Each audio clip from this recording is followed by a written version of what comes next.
Nick Gauntlet, Private Night, by Austin McKinley. Chapter 4. I thread the wooded path towards the parish church, a rustic chapel in the Norman style, sloped towers with witch hat tops. It isn't the first time I've been to a church on account of a lady, and it never ends well. But the church is involved, or the lady and her maid are going out of their way to make me think it is. Either way is worth a look. A man in black armor stops me at the church door. "Where do you think you're going?" His loudish voice resonates from within the black great helm, an accent so thick it sounds put on. "I'm on to see the bishop," I say. "They got an interdict going," says he. "Church is closed." "I'm not here on religious business," I tell him, though some righteous indignation may be involved. "Doesn't matter." He crosses armored arms, thick as cannonballs. "Bishop Saltpeter won't see anyone, especially you." "And you are?" "Sir Gallium Bismuth," he says. "You've heard of me." "The Black Knight of Wismuth?" I try not to laugh. Not hard, anyway. He's not really a knight, of course. I observe his crossbow and the way his black armor begins to tarnish around the edges. Just another mercenary like me, hired muscle. Can't see his face with that big black tankard on his head, but I don't like the look of him all the same. "Didn't they get you for dodging scuddage?" "Whattage?"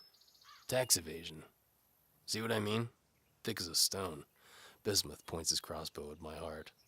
"A scurrilous lie, which I will gladly prove in trial by combat." "Pretty words for a plock with no sword," says I. "Don't need a sword to best a bum like you." "Fine," I tell him. "More than one way to scale a tower." I shove my hands in my coat pockets and lope away. Out of his sight around the corner, I climb an ivy-covered buttress. I teeter along the rib-vaulted timbers of the church roof, let myself in through a high window, and climb down the steep wall. Not really sure what I'll find inside, apart from the usual spoils of selling prayers. Despite what they'd have you believe, the clergy are just regular puds. Romans trying to hang on to the last of their relevance, replacing the loss of political power with spirituality.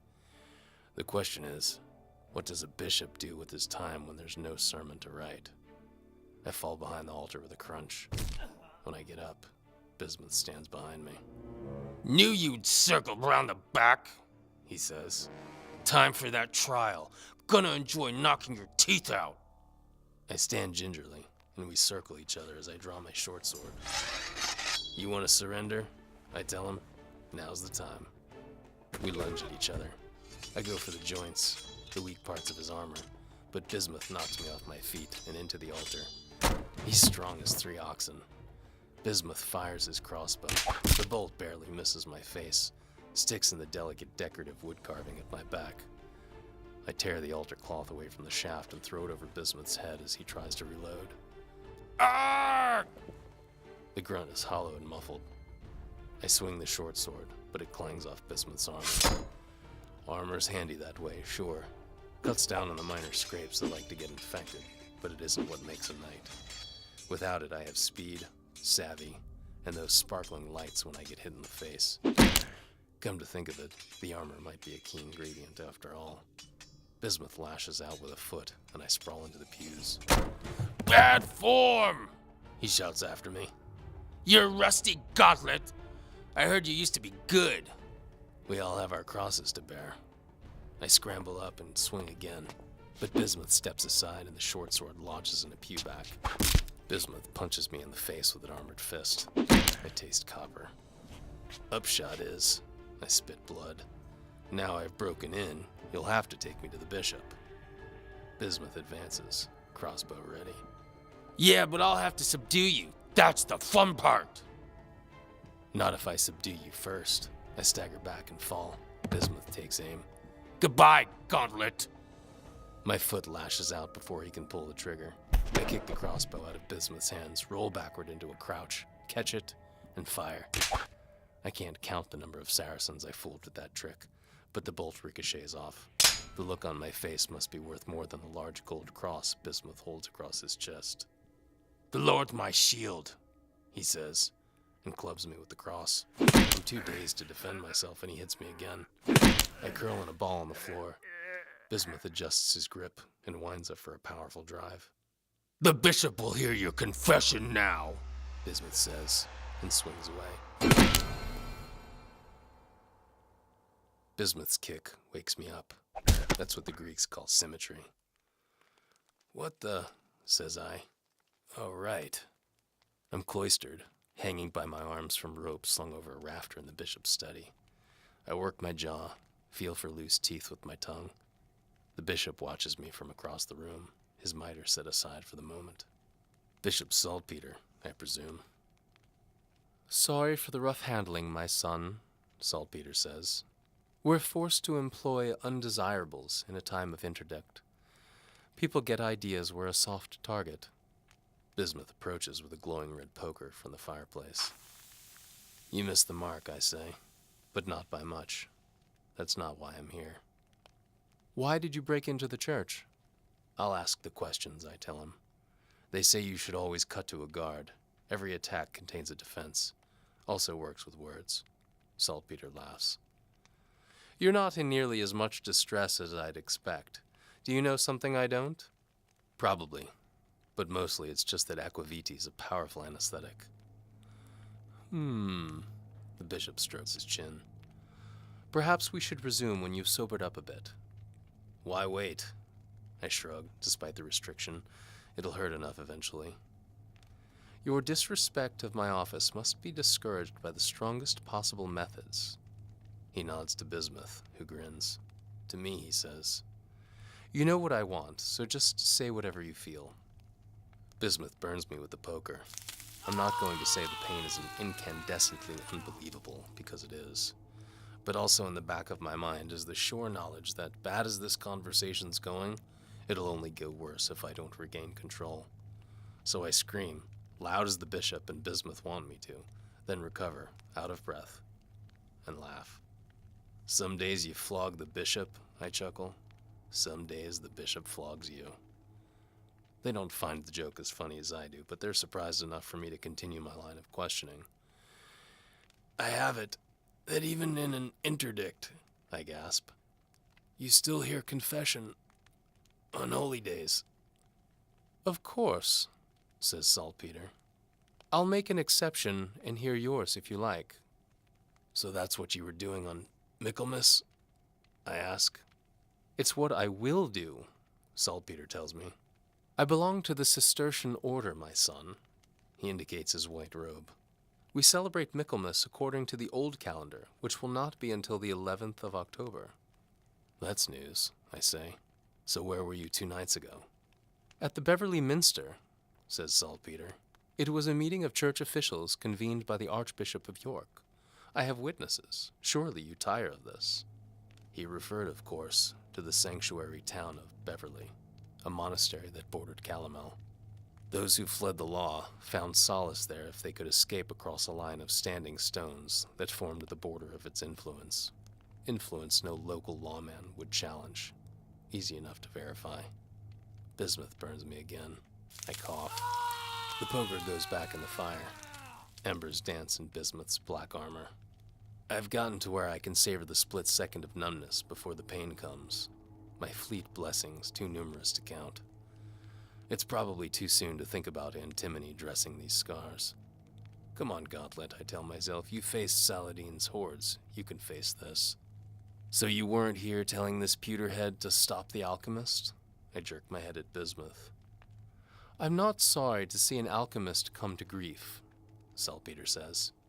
"It's no secret I've tried to have the Duke excommunicated for years, but he's always stopped short of outright heresy." "And you don't consider killing him or his followers a solution to that problem?" "Two wrongs don't make a right, my son," Saltpeter says. "Confess. I'll take an eye next." Bismuth burns me again. It just makes me meaner. "Equation don't balance till you know who did what when, and who knew about it," says I. "Excuse me?" Saltpeter's manner changes. He holds up a hand to stop Bismuth, who looks disappointed. "How many wrongs it takes to right it," I tell him. "Swear his wife said you were." "The Duke's wife is a lying whore," Saltpeter leers. I thought that was abundantly clear. You wouldn't believe what she was willing to offer in exchange for reduced penance. But I would, I say. You're here about the blacksmith. Saltpeter finally gets it. I made a promise, says I. And a knight is as good as his word. Saltpeter nods. Fire away. Bismuth shifts, restless, eager to get back to work. It's okay, son, Saltpeter says. I'm not sure which of us he means, but I take the initiative. Cistercians are ascetics, I say by way of confirmation. Seems someone like an alchemist, who pursues human perfection through learning and chemical means rather than prayer, would be a particular threat to you. It must be convenient, says Saltpeter, not believing in anything. Sure, I believe in something, says I. I have a code. Saltpeter raises an eyebrow, so I recite. Your master, obey with bravery. The weak, defend with valor. Your name, protect with honor. A lady, serve with chastity. You live by those words? He asks. Well, it's a code, I tell him. Haven't really deciphered it yet. Always had trouble with the chastity part. Gather you have too. Saltpeter paces the room. We Cistercians are not conservative to the point of foolishness. We've instituted advances in water power, metallurgy, farming techniques unheard of a century ago.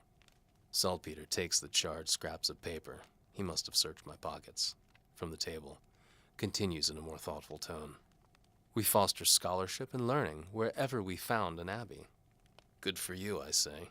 Bet you're still against anything you can't control. Most folks are. God is in control, says Saltpeter. It is the lot of man to obey his commands and those of his chosen servants. Well, if you're so learned, I nod at the parchment of scraps. Perhaps you can tell me what those mean. He looks at the tattered fragments, then back to me. These are Tyronian notes. Come again? I ask. A kind of shorthand, Saltpeter explains, as didactic as if he were back in the pulpit. Developed by Marcus Tullius Tiro, scribe of the poet Cicero in antiquity. We taught them in monasteries until a few years ago. Look. He demonstrates, holds the scraps up to the firelight. Each of the symbols stands for a word. There are thousands of them. You can read those? I ask. It's fragmentary, of course, he concedes.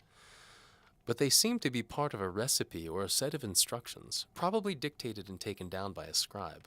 This looks quite dangerous. Trust a clergyman to recognize a dangerous form of dictation, says I. Clever. Saltpeter waggles a finger at me. Independent. A certain disrespect for temporal authority. I could use a man like you. You know we've been preaching crusade, but the people lack conviction. I wonder why. I can't disguise my sarcasm. Byzantium has been sacked. What else could the Western Church want? There's much yet to do. The heretical Albigensians of Occitania to begin with. As we speak, a holy army marches against Languedoc. 'Cause the people there don't subscribe to your sacraments? I knew about this. The Cathars had taken to a different understanding of the holy mysteries.